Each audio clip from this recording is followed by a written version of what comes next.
Hot Springs, Arkansas has been on our bucket list for quite some time, so I'm super happy that we finally made it here. This is such a unique place because it's home and famous for its hot springs, but a lot of people don't realize that it's also a national park.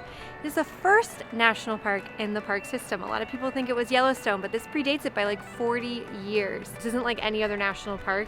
It's built into the city. You don't have to pay a entrance fee, which is really nice, might I add you. There's hot springs that you can soak in. You can see the city of hot springs in a day. Bathhouse Row is like the famous historic strip where you can find all of the original bathhouses from the 18 and 1900s.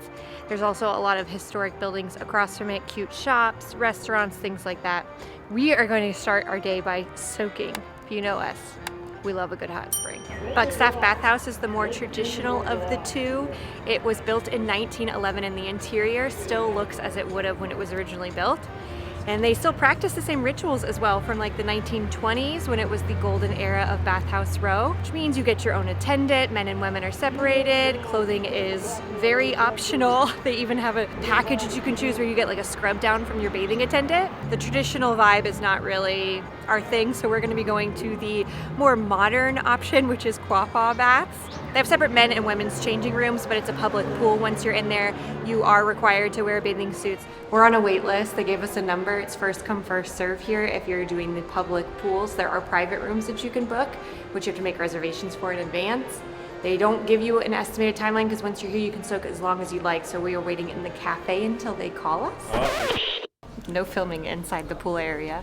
Just because it's a public place, they don't want to have random people in the background of videos. So I'm not sure how much we're going to be able to show you, but tips for coming here. Make sure you bring a bag for your wet clothes after, and you are required to have plastic shoes. So like, we call them shower shoes. If you don't have any with you, they do sell them here for $7, but it's a little bit expensive. I'm so excited for soaking. The pools look beautiful. See you soon. Bye. 2 hours later. Quapaw baths were on point. It was so nice. You have to do this if you're coming here.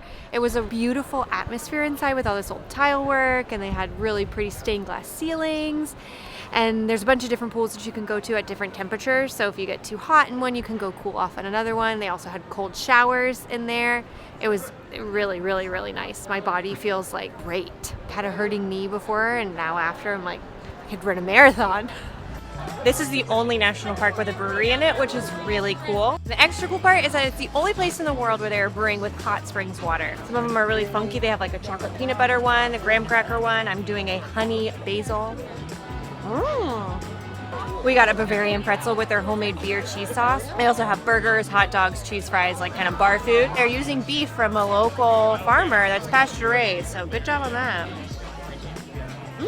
Oh, it's spicy. At the Lamar Bathhouse, it's the official gift shop for the National Park Service. They have a sink from the 1920s that you can fill up that pipes directly to the hot springs, so you can try the mineral-rich water. They have a breakdown of like all of the elements that are in it. It is supposed to be safe for drinking. People claim that this is like extremely healthy for you. I mean, you come here to soak in this mineral-rich water, so I'm hoping it is safe for consumption. It is warm when it comes out, so it's kind of like a weird sensation.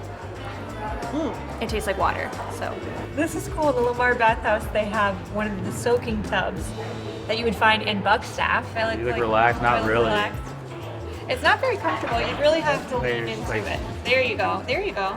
Hot Springs National Park was the epicenter for health and wellness in the country at the turn of the century. Patients came here from all over the country because they were prescribed soaking regimens to treat physical ailments, where they were provided rooms for relaxing, massages, and even gymnasiums for training. In 1883, Hot Springs became the annual spring training grounds for professional baseball teams like the Cubs, welcoming famous players like Babe Ruth. Fordyce Bathhouse has been beautifully restored and perfectly illustrates the grandeur of the era, displaying the elegant details that attracted the elite of the day to Bathhouse Row.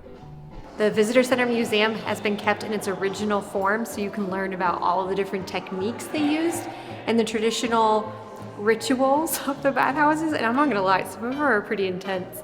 They had an electric bath. No one died from it. Supposedly. And they also did these things where you would be in like a vapor barrier. It would get up to 145 degrees. It would treat things like rheumatitis, the end stages of syphilis. It seems brutal to me. They had like an enema table. They had like lots of things that go in parts of places that don't normally go in parts of places, if you know what I mean. We got into the men's section, much nicer, much nicer. They have like a stained glass mural. They have a statue in the center where a woman is handing to the conqueror a gift. Some BS that the men's was so much nicer than the ladies. Sign of the times, sign of the times.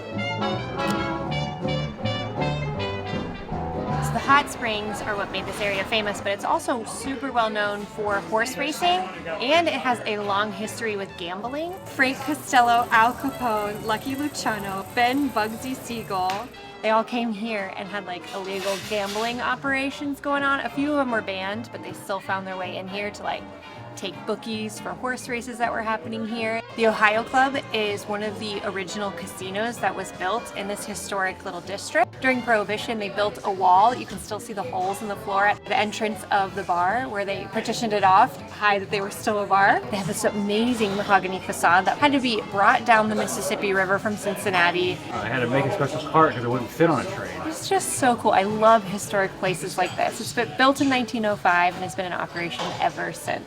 Super cool vibes in here.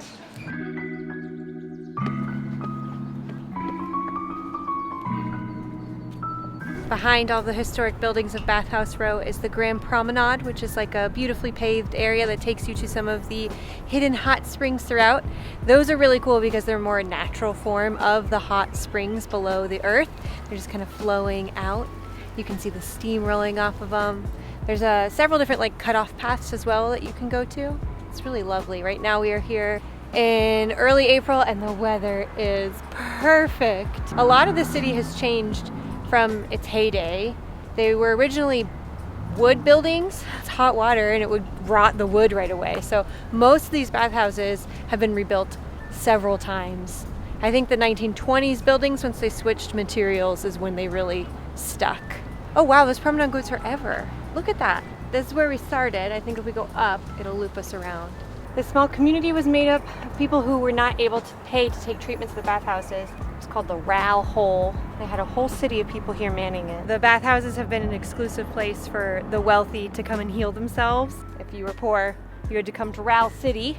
If you were black, you were denied entry unless you went to a bathhouse where you could prove that you were poor. And if you weren't poor enough, then you just weren't allowed in.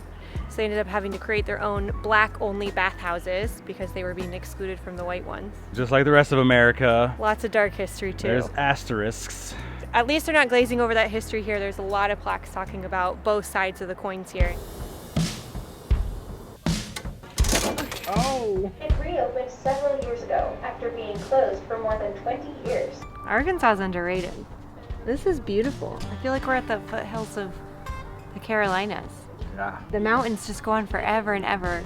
We came up to the Hot Springs Mountain Tower for sunset. We've heard this is like the spot. I mean, you have 360 views of the entire city and all of the surrounding mountains. And it is stunning.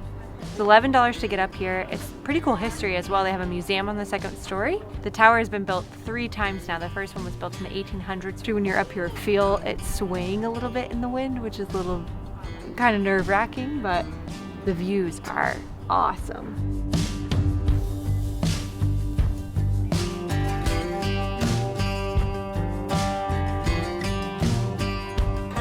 Were you showing me something? Oh, there you go. That was a nice shot.